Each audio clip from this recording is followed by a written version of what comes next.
ನ್ಯಾಯಕ್ಕಾಗಿ ಹೋರಾಟ, ಯಾತಕ್ಕಾಗಿ ಹೋರಾಟ, ಇಲ್ಲಿ ತನಕ ಹೋರಾಟ,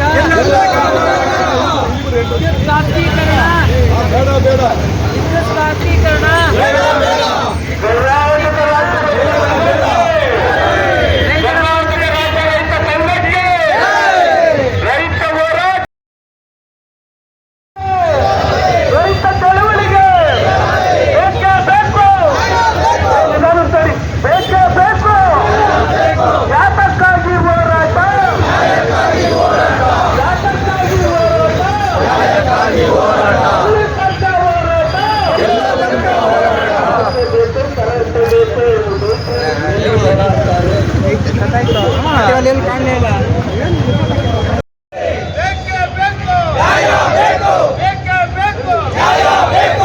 ಕರ್ನಾಟಕ ರಾಜ್ಯ ರೈತ ಸಂಘಕ್ಕೆ, ರೈತರ ಪಂಪ್ಸೆಟ್ಗಳಿಗೆ ಮೀಟರ್ ಅವಲಂಬಿಸುತ್ತಿರುವ ಭ್ರಷ್ಟ ಸರ್ಕಾರಕ್ಕೆ, ರೈತ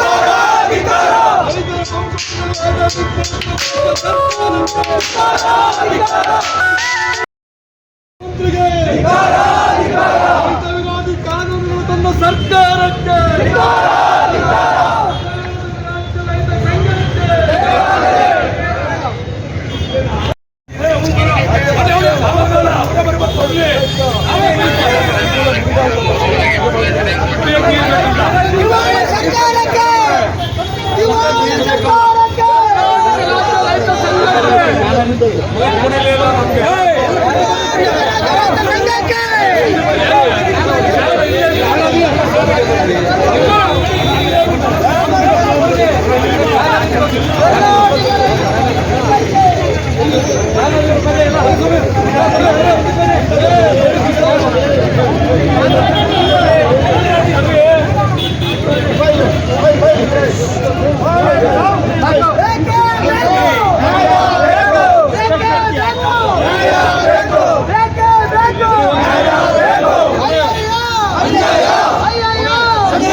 ಧನಂಜಯ ಆರಾಧ್ಯ, ತುಮಕೂರು ಜಿಲ್ಲಾ ರೈತ ಸಂಘದ ಅಧ್ಯಕ್ಷ.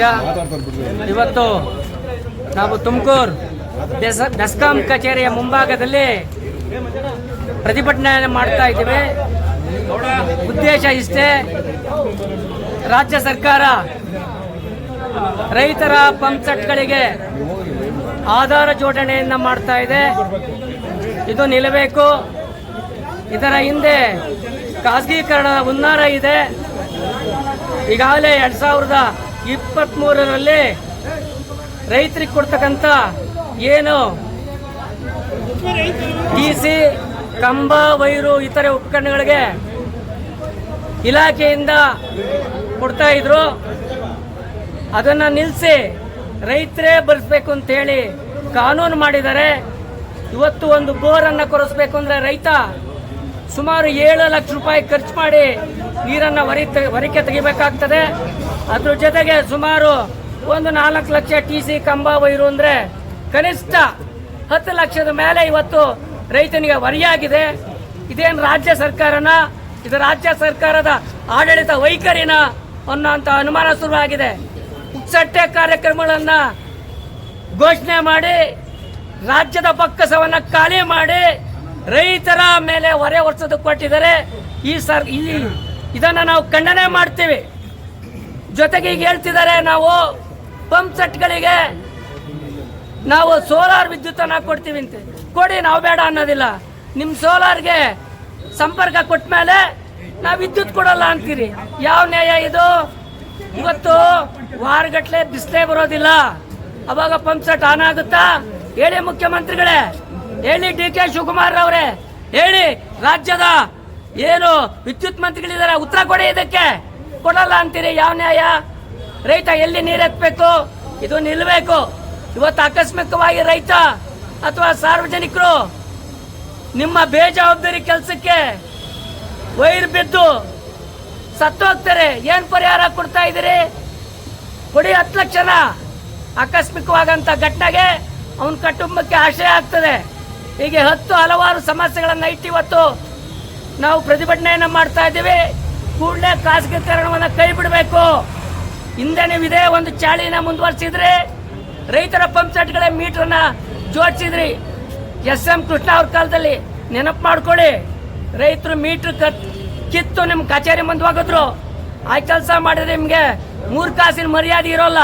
ಈಗಾಗಲೇ ನಿಮ್ಮ ಮೂಢ ಪ್ರಕರಣಗಳು ಏನು ವಿರೋಧಿ ಪಕ್ಷದ ಹಲವಾರು ಪ್ರಕರಣಗಳು ಇವೆಲ್ಲ ಒಬ್ರಿಗೊಬ್ಬರು ಕೆಸರಿಸಿ ನೀವು ಸಾರ್ವಜನಿಕರ ಮುಂದೆ ಬೆತ್ತಲೆ ಆಗಿದ್ದೀರಿ. ಮಾನ ಮರ್ಯಾದೆ ಇಲ್ಲ ರಾಜ್ಯ ಮತ್ತು ಕೇಂದ್ರ ಸರ್ಕಾರಗಳಿಗೆ. ಮರ್ಯಾದೆ ಇಟ್ಕೊಂಡು ಆಡಳಿತ ಮಾಡೋದನ್ನು ಕಲಿಯರೆ. ಈ ಖಾಸಗೀಕರಣವನ್ನ ನಿಲ್ಲಿಸಿ ಅಂತೇಳಿ ಈ ಸಂದರ್ಭದಲ್ಲಿ ನಾವು ಸರ್ಕಾರವನ್ನ ಒತ್ತಾಯ ಮಾಡ್ತಾ ಇದ್ದೀವಿ. ನನ್ನ ಹೆಸರು ಧನಂಜಯ ರಾಜ್ಯ, ತುಮಕೂರು ಜಿಲ್ಲಾ ರೈತ ಸಂಘದ ಅಧ್ಯಕ್ಷ.